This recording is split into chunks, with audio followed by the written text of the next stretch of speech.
So I learned this through sex. Yeah. Like really, what I've worked out through death is all that matters to me, spending time with people that I love. It just hit me. It was like, oh shit, the only thing that matters is actually right there sitting in that room.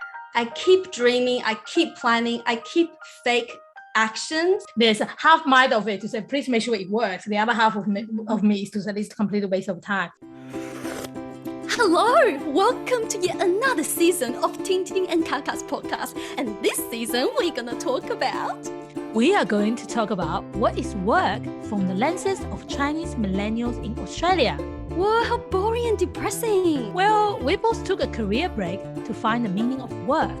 Many friends in our community are also wondering how to find the dream job, how to be financially independent, and how to navigate certain tricky work situations. All right, blah, blah, blah. So this is a safe space for us to share our true stories and real feelings towards work. Ooh, dark secrets? I'm in. No, it's a safe space. No dark secrets. Dark secrets. 霸道总裁爱上我。 This time we invite our colleagues to talk about work-life balance. What's the thinking behind that? When I think about Alanna, my breathing just gets deeper. That's how balanced she is.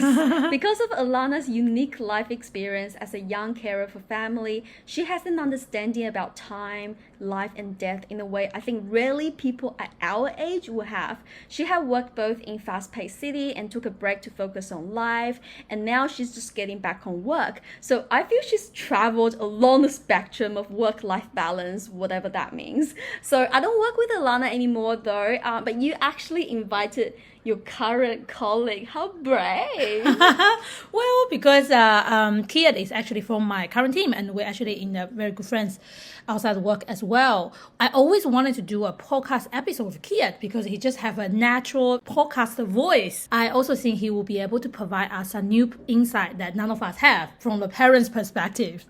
So he's currently a father of two and have also recently taken some time off to be a full-time dad. So good on him. So I'm sure we're all going to learn a lot from him on this topic. For sure, given that none of us are parents ourselves. Yeah. So before we get started, we wanted to make a really quick disclaimer. Many times when we're talking about COVID in this episode, we are referring to the working from home and remote working situation that was caused by the pandemic, not the virus itself. This is not to disrespect the pain and difficulties we are facing now. We are all in this together and we'll all go through this together. Let's do it. Before further ado, you've guessed it, it is the rapid fire time. First question.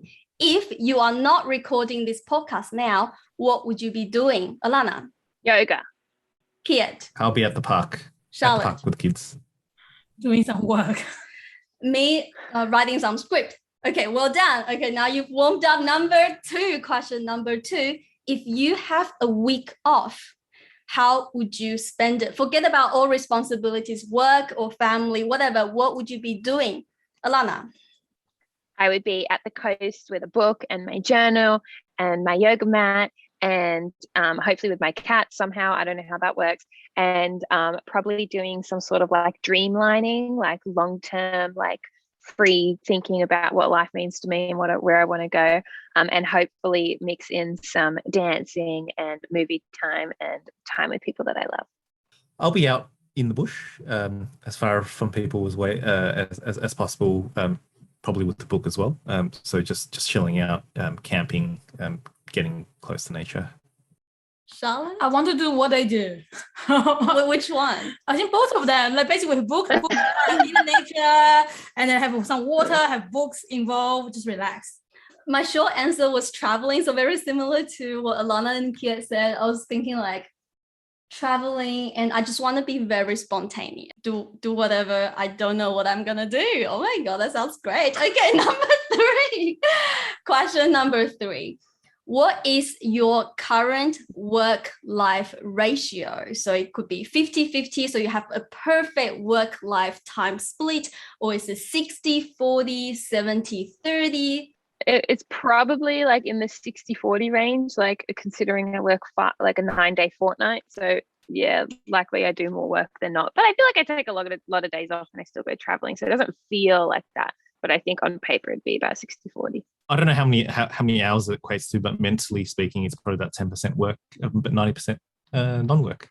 So I'm I'm on parental 90-10 leave. as well, same as Kiet, but it's the other way around at the moment because of my definition of work, because I consider a lot of other like podcasts and all the Minko and stuff as work. So I will be probably 80 work, 20 life. Yes or no? Does work-life balance exist? Oh man, that's a tough one. Yes, no, yes, no. Yes. Okay, Kiet. Consulting answer, it depends. It depends. I know. I was going to say that. Yes or no, mate? Yes or no? Sure. Yes. Yes. Yes. All right. The next question. Has COVID changed your work-life balance? And you've got choices. A, yes, for the better. B, yes, for the worse. C, there's no change. A, for the better. Okay. Yeah, for the better. Yeah. Yeah, definitely for the better. It just, the lack of commute means I can actually spend time with kids. Can I choose A and B? Because there's part of it is better, part of it is worse. You're a true consultant. Okay, so thank you. I'm gonna go A for the better. And the next question: what causes stress in your life at this moment? Two things. I would say, like I only started the role that I'm working in just over 3 months ago.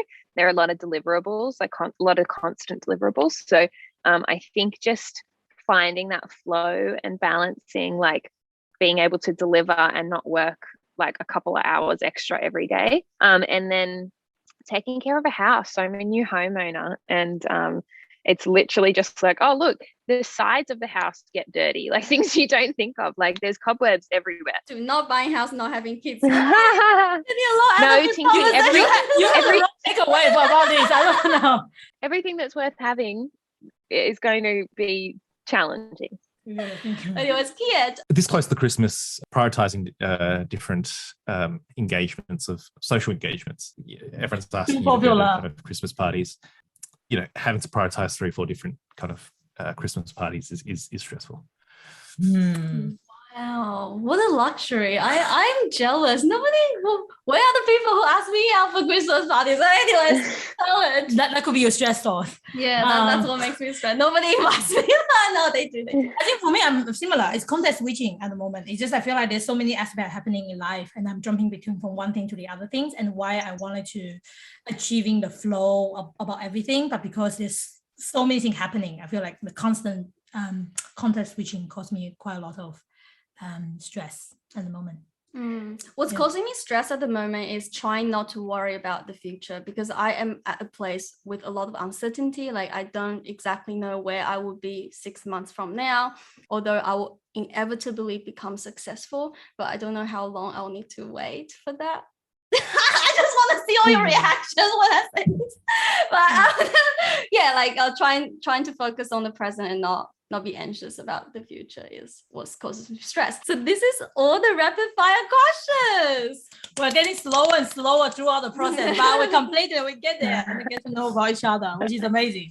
This one I actually interesting to understand a bit more from the group, I guess, is around the COVID one. I'm actually interested to know why COVID all seems doing something good for everyone, but I'm kind of interested. How does the effects of COVID and the remote working contribute, I guess, to your work and life at the moment? I'll give you a bit of a spiel, but when I stopped working at the end of 2019, so before COVID hit, because my sister was diagnosed with terminal cancer, and I said, like, I want to spend as much time with her as I can. She passed away in May 2020, so we had about 5 additional months. Then I moved from Sydney to Wagga because my partner lived here, who's now my husband, and wanted to get out of the city, which was great. Turns out a great choice during COVID. And then I still didn't work until April this year. So I had, I had almost a year and a half off working. And so when I went back into the workforce, it was all remote, because I'm now in my second role since I started working again. Both of them are based in Sydney, my hometown. And so I guess what COVID's offered me in my particular scenario is being able to work remotely, where it was quite difficult to find any role in my, I guess, area of expertise, which is change management in Wagga. And so really, I feel like I've hit the jackpot in terms of, I guess, I'm living a regional priced life, but still earning a city wage and still, I guess contributing towards my professional development if that is the direction I want to go in. But the last part, I think, for me is the culture. So the culture piece that I think has really impacted a lot of businesses is innovation. So many businesses that said, no, we could never work from home. No, we can't do delivery. No, all these things. And then all of a sudden, because they have to, they've worked out a way how to. And I think that's been a really beautiful thing to watch businesses. Maybe it's the culture I'm in at the moment, but you don't have to come back into the office if you don't want to. Maybe it's just one day a week, when previously it was such a struggle, or there was almost a stigma if you said, I want to work from home. Yeah. I'm actually curious about Charlotte. Like, did it actually help you? Because I can so see you being like working more at home. No, I found what Alanna said very, very resonate, because I definitely see the chance about how that open up opportunity to everyone in the world. How about personally? So personally for me, I feel like that's why I choose A and B, because it's good and bad. So I guess the bad part is the obvious part, which is the part you mentioned. For me, it's definitely much longer hours, because now the changes between meeting to meeting, the content switching is one of my biggest stress source, as always, because I'm someone who is really care about flow of work. I like to be able to focus, and I'm really single-minded. I just want to finish one thing and jump into the other. But I do realize remote working kind of encourage the multitasking culture, because everyone, when they're on a Zoom call, is kind of probably, I don't know, texting message, doing something else at the same time, listening with your camera off. So I feel like they really promote for multitasking. And for me, this is a recipe for burnout. And then the other thing is all the conversation. For me, I'm also someone who is really connections, conversation with people, relationship with other people is something also really important to me. And I do be thinking all the meeting while we are productive, but all the conversation is very transactional. So all the meaningful, for me, all the connection, the meaningful conversation that actually doesn't exist in the remote world. So I think that's the part that I think is probably worse off for me personally, for my well-being.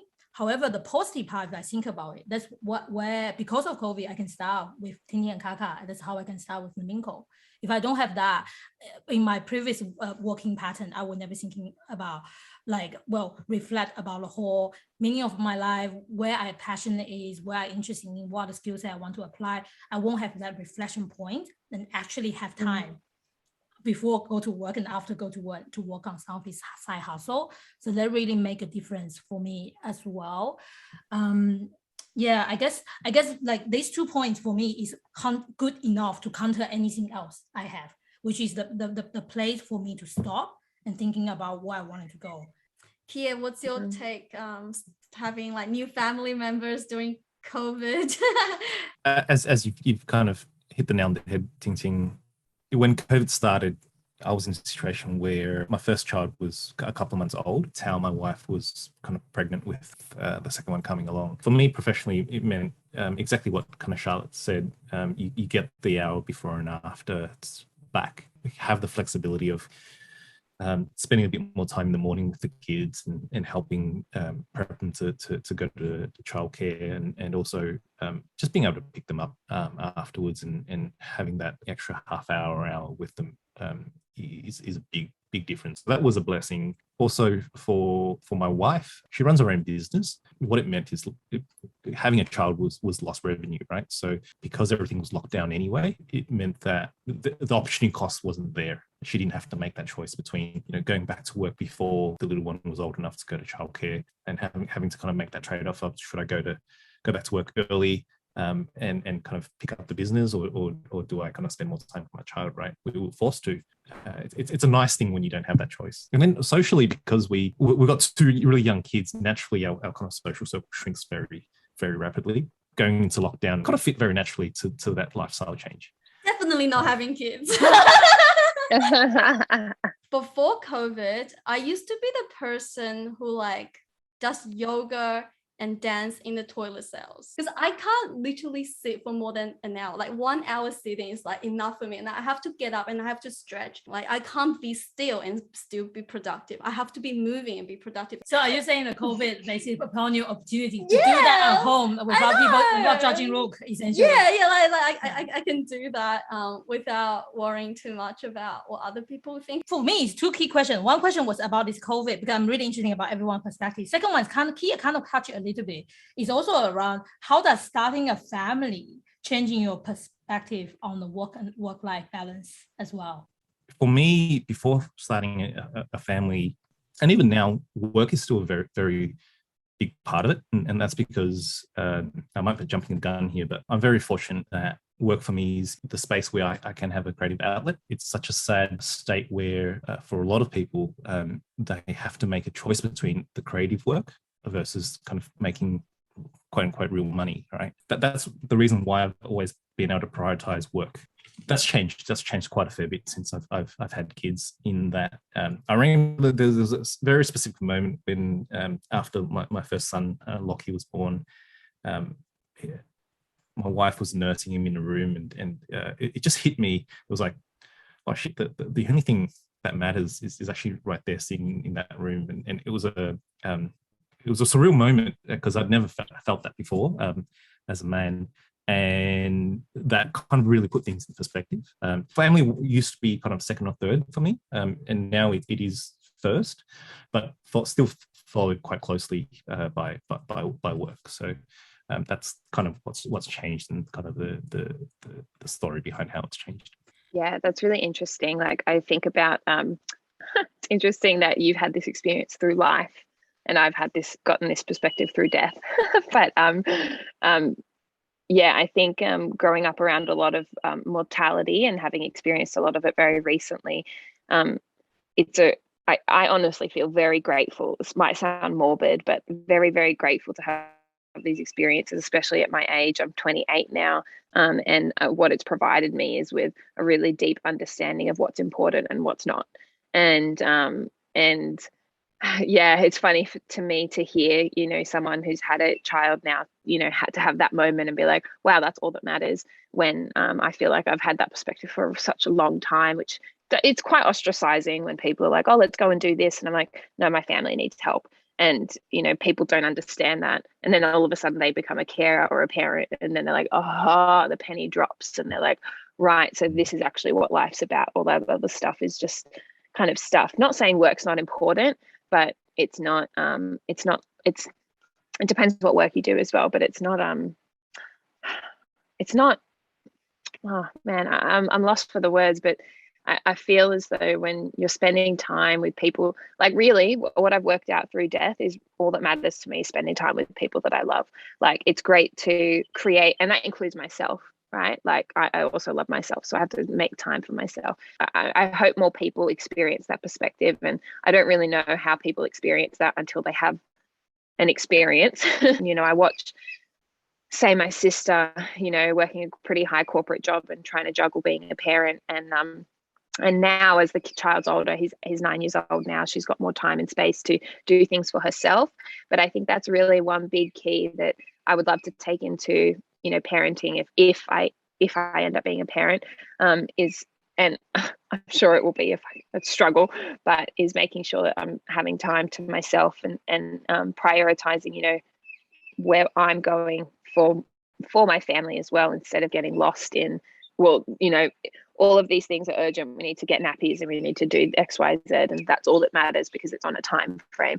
Yeah, but then what happens? You get to a point where all of a sudden you've got free time again and you have no idea how to spend it because all you've done is focus completely on your child. I thought we can move to the next part, peer mentorship. So I think everyone has a question which we don't know what questions we have yet. I thought Alanna might be able to start. Yeah, so it's about self-discipline, right? So while I've been able to establish some routines, say my morning routine with journaling and stuff, I do wonder if you guys have any experience and tips on, how you hold yourself accountable when you're setting goals. Because I do struggle. I'm probably, of all of you guys, what I'm gathering is I'm probably the most laid back in terms of like doing all the things on my I've always got to do this, but like you know, I've got a book that I want to write, and I've got, you know, classes that I want to start teaching, but I'm struggling with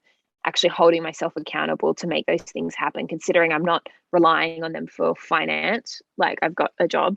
This is stuff that helps feed my soul. So I'm wondering, you know, things that you don't have to do but you really want to do, what tips and tricks do you have on self-discipline or holding yourself accountable? Oh my God, I feel like this go to the alley of TingTing and Kiet. Queen of self-discipline is here, and king of self-discipline. So it's an interesting observation, Alanna. You think that you're probably the person who for better or worse, are less likely to kind of tick the things on your to-do list. I probably think the same thing about myself, interesting enough. But my opinion is you don't do it unless it's a must. So until you make it a must and you have enough of a burning platform, we do it. Often when we're trying to achieve those things that we would like to do and we know long term is really good, but we're focused on kind of the immediate, a really good trick is to chunk it. I'm not going to go and write the whole book, but I might just sit down and just write the intro or come up with the title, right? But if you get into the flow of things that Charlotte is so passionate about, then you might find that you just keep going. I've found that's been helpful in kind of, I'm a really bad procrastinator, and just playing mind tricks on myself, that's kind of helped in the past. But by no means am I kind of, would I consider myself good at those things. Cool, thank you. Yeah, I've heard that bite-sized thing before, where you like break things into like little bite-sized pieces, so it doesn't seem so overwhelming, and you can actually get that little bit done. Yeah, it's also a positive cycle, because you promise yourself that you do a small thing, and then you do it, and it's rewarding in your own mind. So it's kind of tricking yourself to be more disciplined in the long run. Cool. And yeah, I definitely resonate with that, like, until it's a must. Like, even at work, I find if I'm procrastinating on a task, I'll set a meeting in an appropriate time frame to be like, okay, now I've set that meeting, I have to have that work done by then. So the pressure part really works for me in things that I'm procrastinating with, but not things like journaling. In terms of like self-discipline, I'm just gonna share what I do, and I understand that not everyone is the same, so hopefully you can add some ideas, but it might not work for everyone. So for me, I didn't know I'm like a self-disciplined person until other people tell me. So like people are like, so TingTing, how are you so disciplined? Why are you so like motivated and stuff? I was like, oh, I am that girl. Thank you. Like I didn't really know. And hence I had to work like backwards. And then I started looking up some like sort of resources, and I saw some books, and I realized what the book said is something. Some of what the book says is what I'm doing. So then hence I'm working backwards. And I think there's two things that I do. The first thing is I never use my willpower. Like if I have to force myself to do something, something is wrong. Like I know something's wrong, even when I want to do it. For example, I took a career break and I started a YouTube channel, and I knew this is something I've been wanting to do for a while. I know this is something I want to do, but somehow I find myself procrastinating. I keep dreaming, I keep planning, I keep fake actions, like I keep faking my actions, but not actually making progress. Yeah, of course I can push myself just to hit the recording button, and I did, and I forced myself to do the little things and stuff, but then it's all like kind of fake action, because unless I'm truly fully in with what I want to do, it's not really it. That's not really it, that what I want. And hence it's not until I sit down with my thoughts, hey, let's go back to journaling, and then I realized there's some sort of inherent fear within me. And then that's like everybody's different, but basically I am scared to be successful. I'm scared to stand out. I'm scared to actually be out there. I'm scared of what other people think. And it's not until I have to deal with this kind of thought, and then I move forward. Hence what I do is, if I really want to do something, and if I feel like I have to push myself to do it, and then I stop. I never force myself to do anything. that doesn't align with my feelings. But of course, like I am at a place where I can trust my feelings. I know people at different places of growth, they don't feel like they can trust their feeling, but I'm at the place I know my feeling can lead me to somewhere. Like it's an indicator, it can always give me something that I really want. So until I feel right, I don't do it. But I know kind of I try to treat myself, I try to guide myself. It's like, okay, you're feeling this. What should I do so you can feel like that? So you can do this. How can I enable you to do what you truly want to do? So for Alanna, I think you mentioned writing a book or a course or something. And then you say you really want to do it, but you're not doing it. So I don't really know I wouldn't know what's the actual course of it. But if you want to do something, you should be able to just do it. Like ideally, Nike. As simple as that. But somehow it's not. So it just sounds like something is blocking it. Yeah, definitely. And I know particularly with this book, like I've thought, because really it's just poetry about my experience with death, right? And I definitely felt like there are many a time where I'm like, okay, I'm going to do it. And I felt that feeling where I just, something there was like not aligning. And I don't want to, I mean, I'm a massive believer in, I guess, energy and how it infuses, like when people say like, oh, that cooking was delicious because it was made with love. And similarly, like I don't want to create content that isn't coming from a space of, you know, complete like ego free, you know, that's not driven by, you know, well, I want to get famous and I want people to know me and I want a big following or whatever it is. I want it to be from a space of this is something my soul needs to do for me. And if it resonates with people, then that's great. So yeah, I thank you for that reminder, TingTing, because I know that I'm in a place now where I'm ready for that action.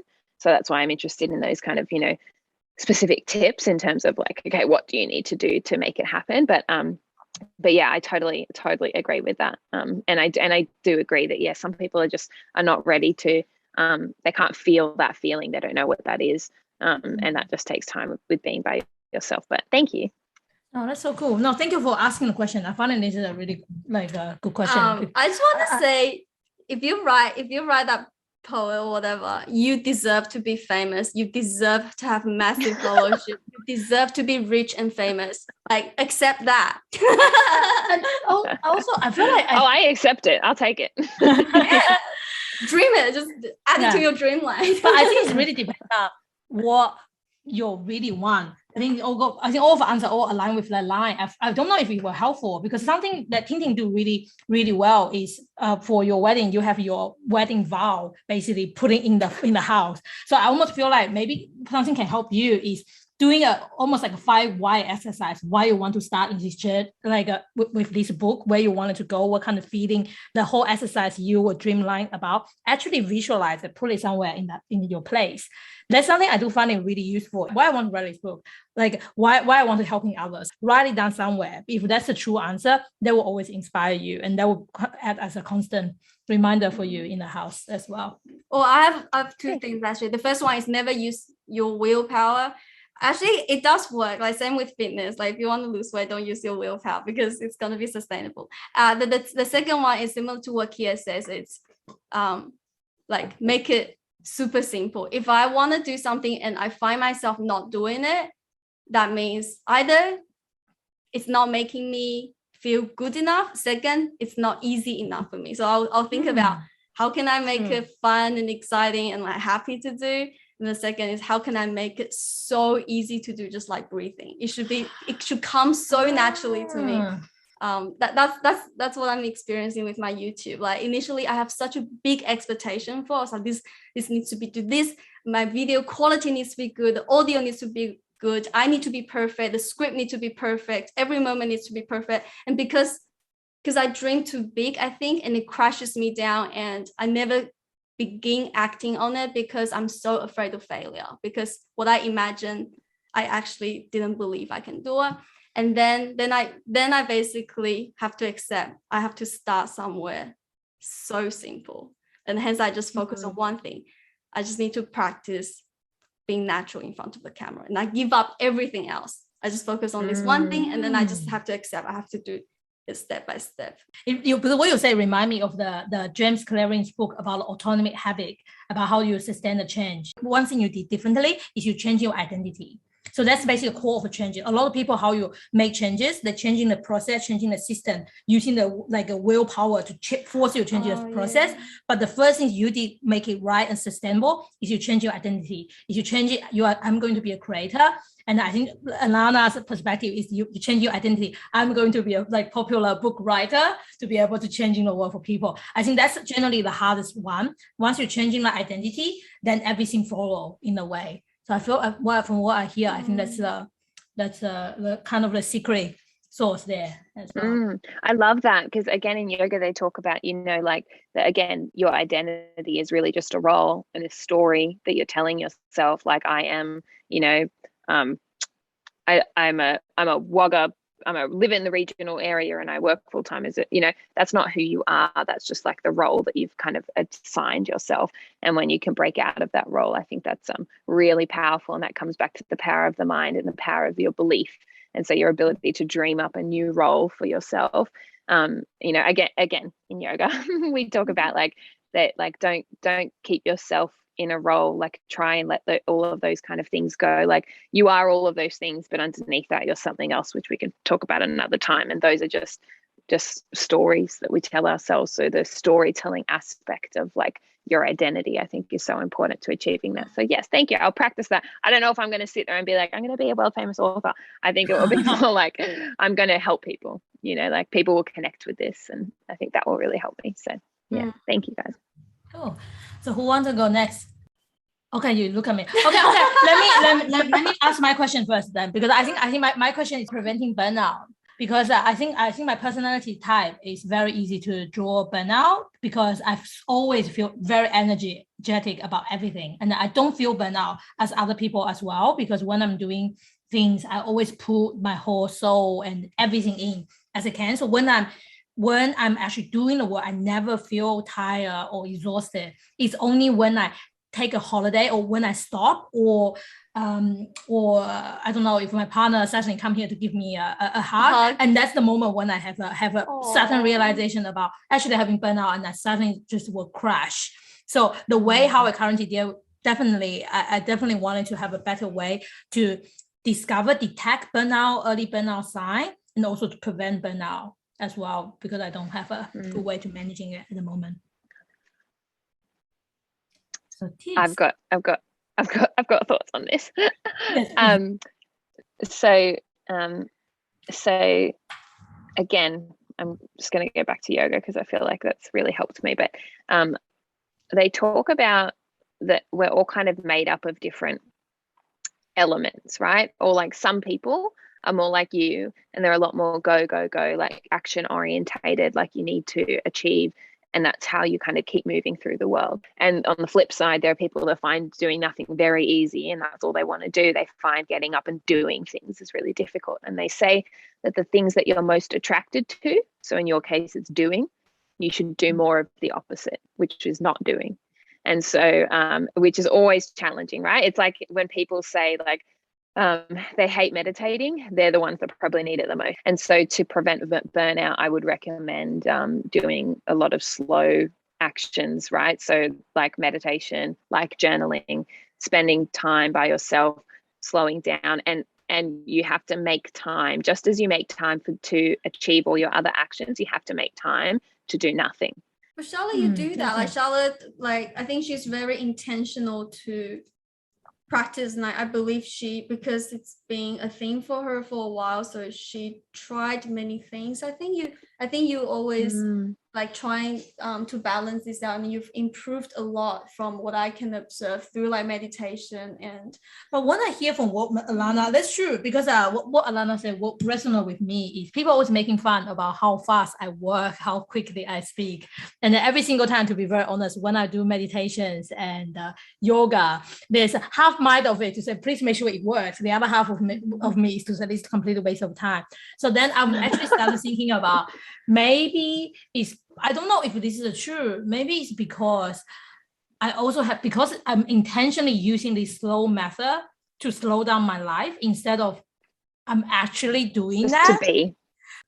Yeah, and so that's the attachment to outcome, right? So when you're sitting down to do nothing, right, instead of sitting there being like, okay, I've set myself this time that I have to do nothing, it's a much gentler approach where you're like, okay, cool, like, sorry, I'm going to say the same thing, but just in a nicer voice.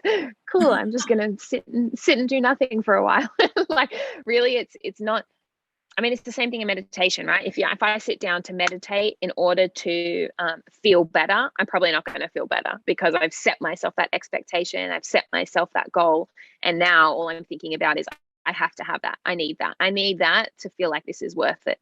And that attachment is the piece where it breaks down. Like, you don't need to. Anyone can do whatever they want. There's no right or wrong. But I think to help, it would be saying to yourself before you start, whatever happens is okay. The fact that I'm sitting down to do it, that's what matters. You know, like, don't sit there thinking I need to do this for this outcome. I'm just doing it to do it. You know, like, it is a mind trick, right? The whole life is just mind tricks. But when you're cooking, I'm not cooking to make the best meal ever. I'm cooking so that I can eat nourishing foods, and then it turns out to be the best meal ever. You know, like, so it's letting the flow-on effects happen without you being attached to making sure that they happen. So what's your attachment of, I think, like, because I think Charlotte probably has a stronger attachment to doing than like, she has attachment to not doing, but it's just a lot more weaker. So what keeps you going? Like, why do you, let's do this. Because I'm passionate. Okay, why are you passionate? I think I'm born with passion. I was born to be passionate, was not accepted. Why?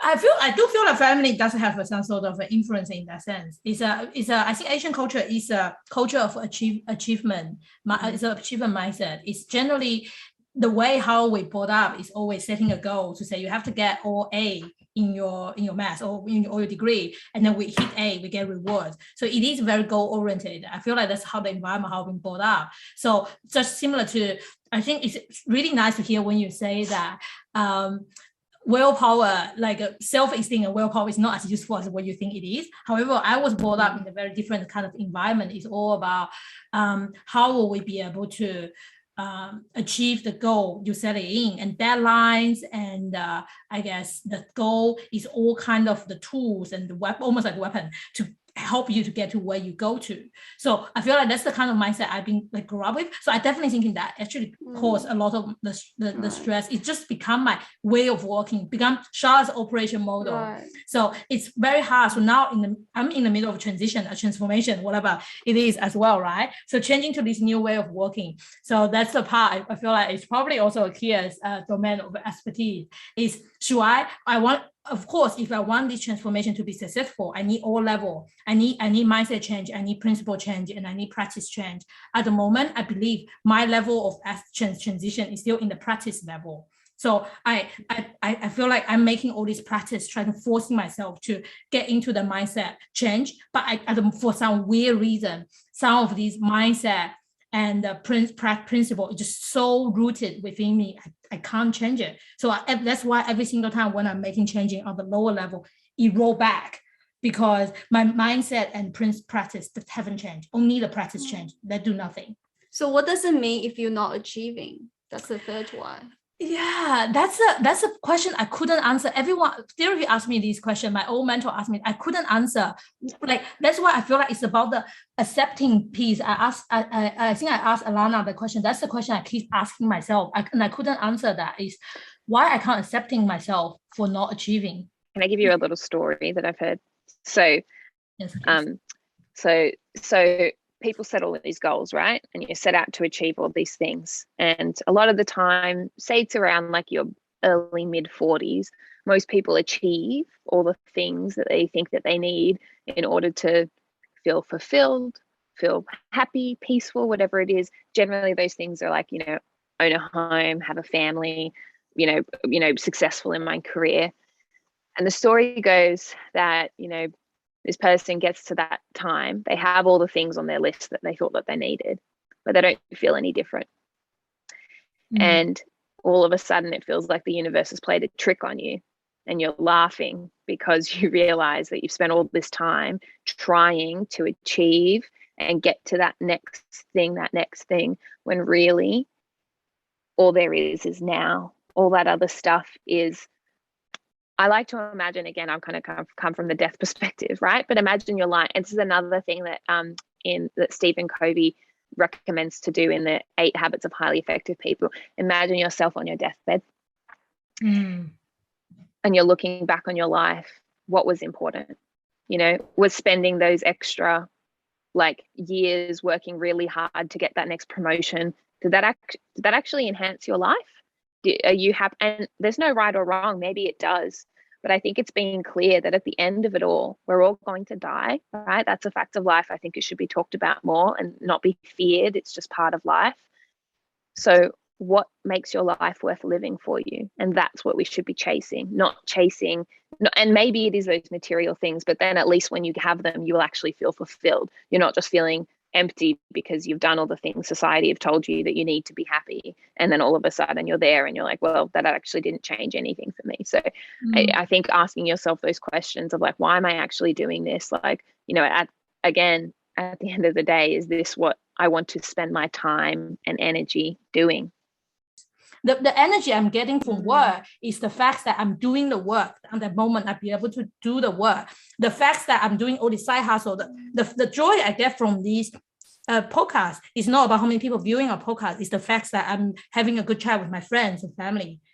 I have a question. I've got this popping into my head. So correct me if I'm wrong. It seems like you associated doing with your sense of self-worth. Whereas I think my self-worth is associated with me being I just need to exist. And I'm I don't need to do anything. I don't need to do shit. People love me. It's probably not, but my husband loves me. Just me laying on the sofa, he will love me. I think that, so I don't have to do anything. I used to have that sense of, oh my God, I need to be so good in bed, doing so much more. But then I realized, of course, not just in bed, but then I So, Tingting, did you remember you asked me what was the things to not mention in front of my colleagues? Sex, okay. So that's one of the things we don't talk about in this podcast. No, but I literally learned this through sex though, because I used to try so hard. I used to have a lot of things going in my head. I'll be checking, is he having fun? And then I'll be doing so much more. And I realized none of us are having fun because I'm having so much intention of doing this. Then I realized if I just forget about doing and just enjoy it, just and then we're not having fun, and then we don't have to achieve anything. But then it's actually we actually just do much more. So I learned this through sex. Yeah. Could I pick up on a line of thought around what TingTing mentioned, but also what we mentioned earlier around identity, right? Because Charlotte, you mentioned that you grew up and came from a family where just doing and being high achieving, not necessarily kind of achieving things, but being high achieving is he was always rewarded in the kind of standard mode of operations, right?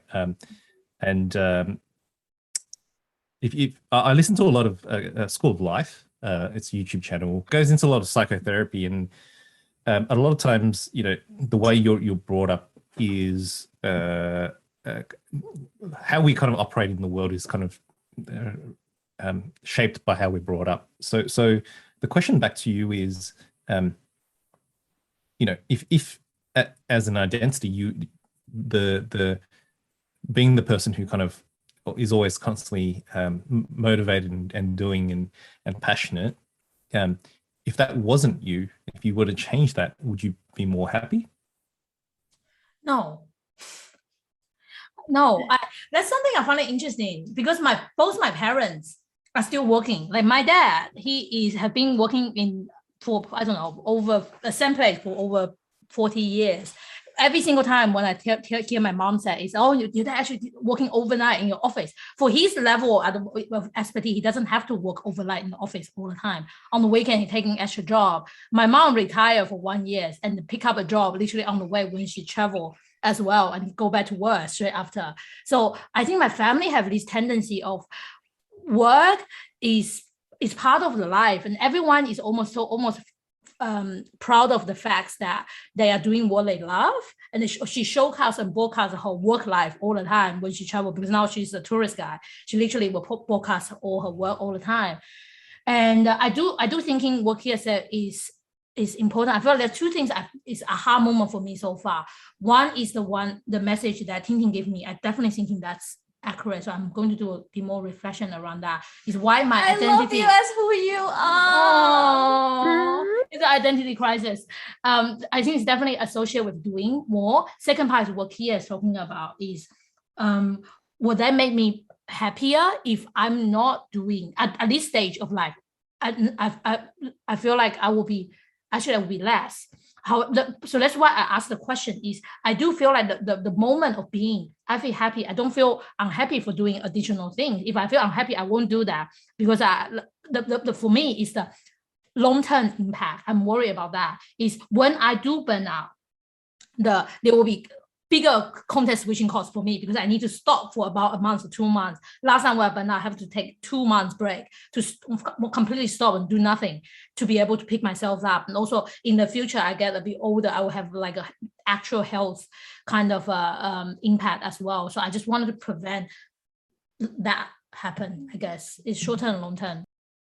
And my question is, at what point do you say enough is enough? And at what point do you quit a relationship because of burnout?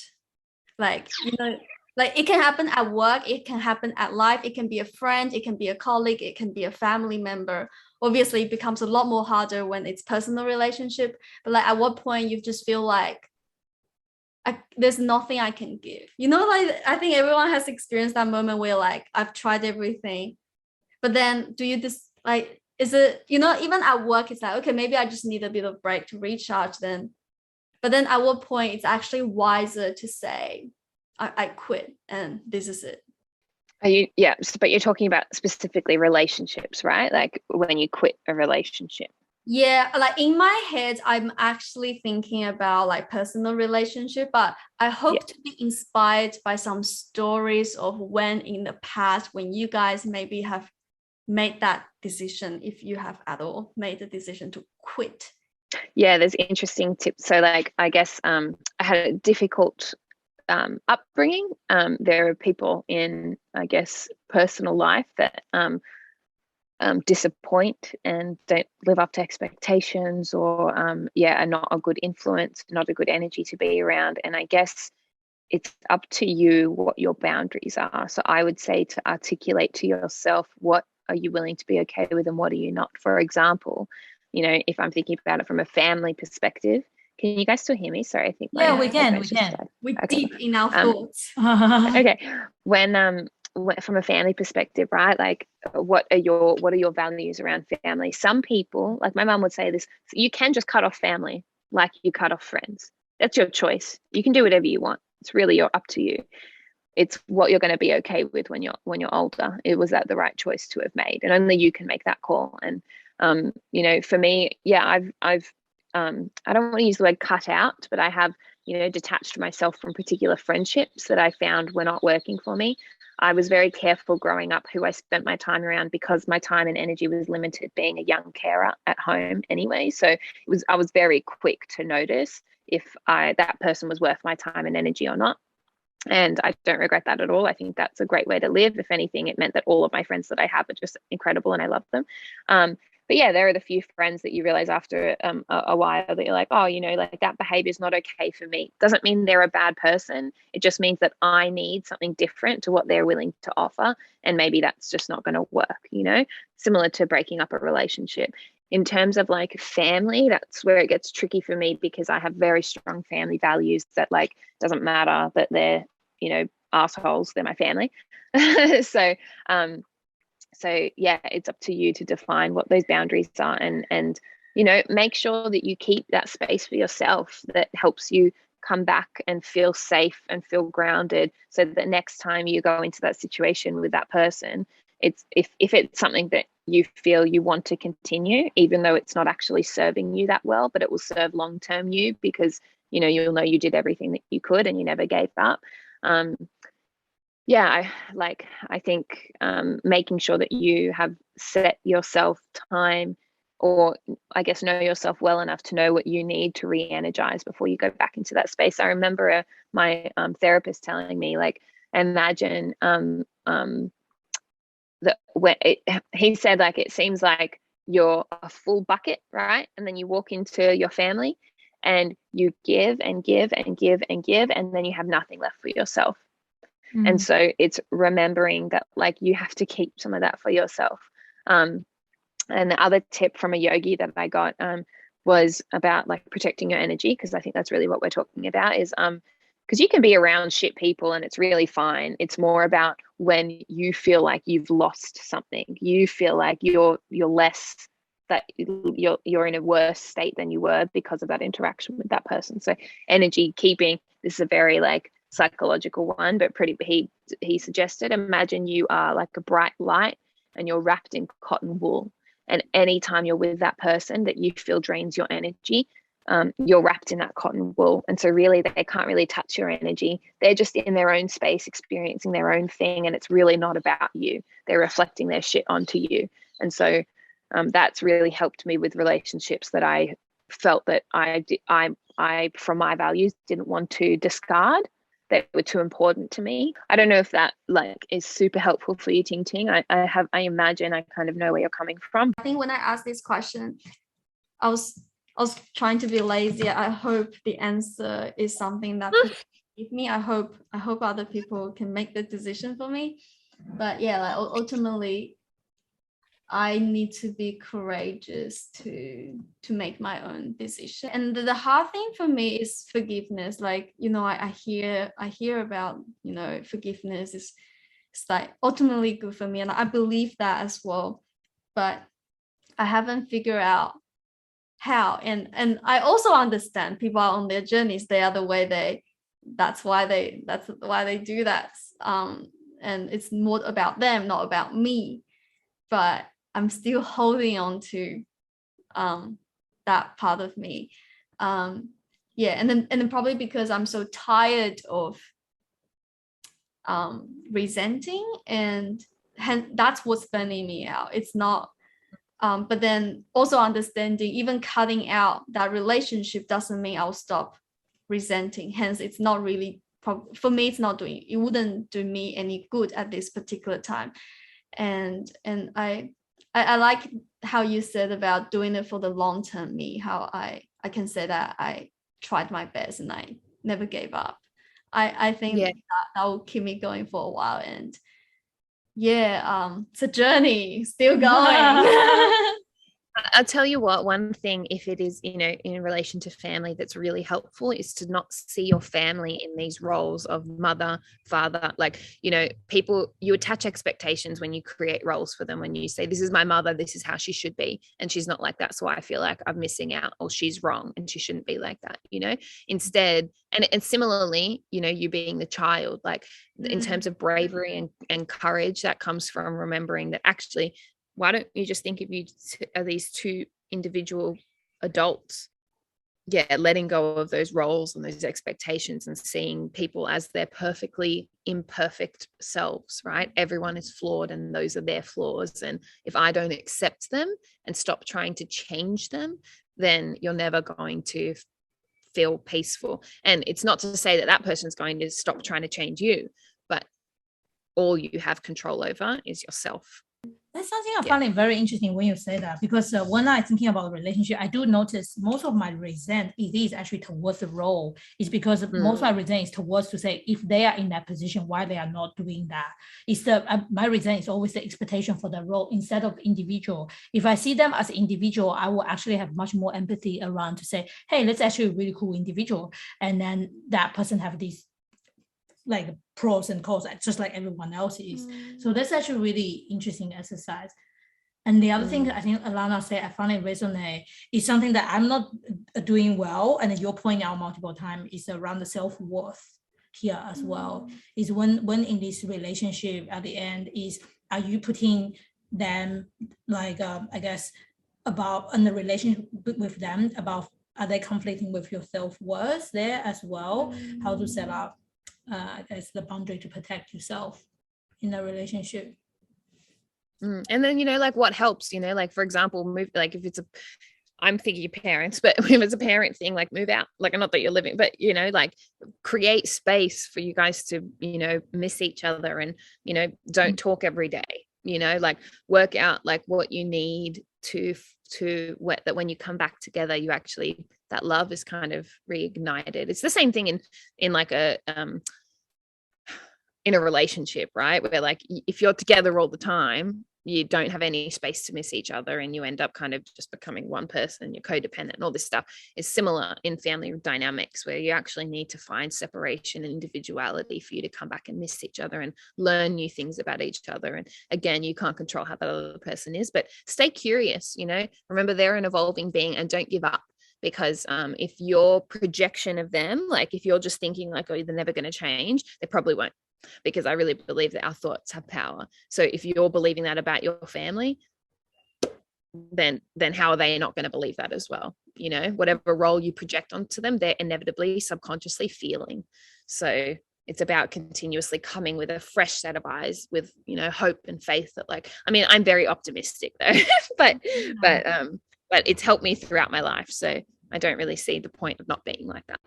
Kiet need to leave. Yeah, sure. Kiet, ask your question. Mine was more of a curiosity around the great resignation. So in the interest of time, I'm not even sure it's the right topic to kind of talk through. Yeah, it is. The question really is wondering whether it's something that will fizz out or whether it's something that is part of the new normal. I have a strong opinion about that. Like, great. Can I go? Because I actually thinking, from a very hopeful side, I actually thinking it's a really good opportunity for us a human race around these great resignations. Because I was actually reading somewhere, it's actually in the Agile Australia keynote, so you might hear about this. One of the opinions around that to say, between male and female, why female generally this is based on research data, is female generally have after they have family and baby, they generally have 70% rates dropping out for the workforce or adjust their career path to work differently, either changing to part-time work life or changing to a different completely career life. For male in general, they don't have that kind of gap. The reason for that generally is because during that, when they have baby, they have a 1 year's gap for them to have to force themselves to thinking about the meaning of life, to do a reflection. A lot of time for men doesn't have the opportunity to do that because it's so generally just continue on. So and also for different people, generally these reflection points come on different points of time. Sometimes it may hit people in the 40 years old when they have to take a family vacation for 3 months, or sometimes it may hit the people when they're about to retire, or it can be earlier. So what these COVID essentially do is they force everyone to take a maternity leave, to take a 2 years break, to facing your own thought and thinking about what's important in your life. And that's what hence cause these great resignations. It's because everyone suddenly starts thinking about the meaning of life, where they value life. I thinking as a very hopeful fact, actually thinking is something it's a really good thing as a human resource, because now essentially what I mean is it gives everyone an opportunity to adjust the course, we're living much more kind of purposefully. So then I really thinking then that means the happiness level for all employees in the next few years is probably going to be much higher than what they were before. But your bet is that it'll eventually fizz out because it is, unless something kind of similar to the lockdown COVID kind of happens again, it will probably, we wouldn't be facing the same problems 5 years, 10 years down the track. It's not a recurring thing. Yeah, or to be honest, it could go either way. One way is because people living life much cautiously, they actually set up a routine for them for us to actually thinking about this much more often. Then the changing the course become much known. That could be one way. Everyone thinking about, okay, now I'm ready to actually starting I found my passion now. That's what I wanted to do. Or that's or people actually already adjust in the next 2 or 3 years. It will eventually fade out a little bit. Change manager, Alanna. Sorry. Yeah. Sorry, I have to drop. I got to put dinner on the table. Quickly, what is work for you? Oh yes. So work for me is where I go to craft and exercise my creative spirit. Certainly wouldn't have came up with those words if you told me on the spot. So thank you for the gift of time. Work for me is opportunity to get paid to create. Although that's not really what it looks like for me yet, but that's what I believe work should be. I guess work, I'm going from my ideal state, not from my like actual realistic state, but my ideal state is, work is an exchange of your energy and time that you're getting given, they're exchanging something, generally money, but hopefully it's something that you actually feel fulfills your life, and you can look back on and be proud of that you did. That's awesome. So, Wow. And what's the message you give to your younger self about work-life balance? Yeah, so the first one is buy that Bitcoin. 2 is be careful to surround yourself with people who have the same values as yourself, and give people who give as much as they take. It would be to like see every opportunity as an experience to grow your professional portfolio, because I studied film as well, and I remember when I was studying law, I didn't see my university exercises as potential like work, just like displays of my work. I just saw them as I'm at uni and I have to do this assignment, so now this assignment is done. Whereas I think a bigger piece of advice to my younger self would be to take every opportunity as an opportunity to continue developing your professional portfolio, whatever that looks like. Right. Thank you so much, Alanna. And thanks, Kiet, as well, just for the recording. Thank you, Kiet and Alanna. So would you like to talk about what's your kind of advice to your younger self related to the work-life balance? Prioritize your time and your best interest above everything else. I think my one is actually aligned with what it is, because I take your advice related to No the way! advice you give I me would never about imagine you self-worth. say this. Yeah, but literally my advice to myself is literally you are important.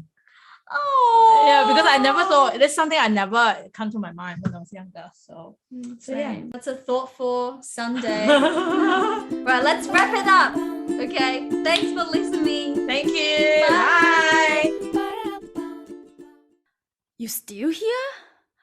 Alright, since you listened to this far, I will let you in on a little secret. You can suggest us a topic or to be our future guest. Oh my god, how do you do that? You can get in touch with us at TingTingandKaKa's.com. And remember to like, follow, and leave us a 5-star review on Apple Podcasts. 5 star, 5 star.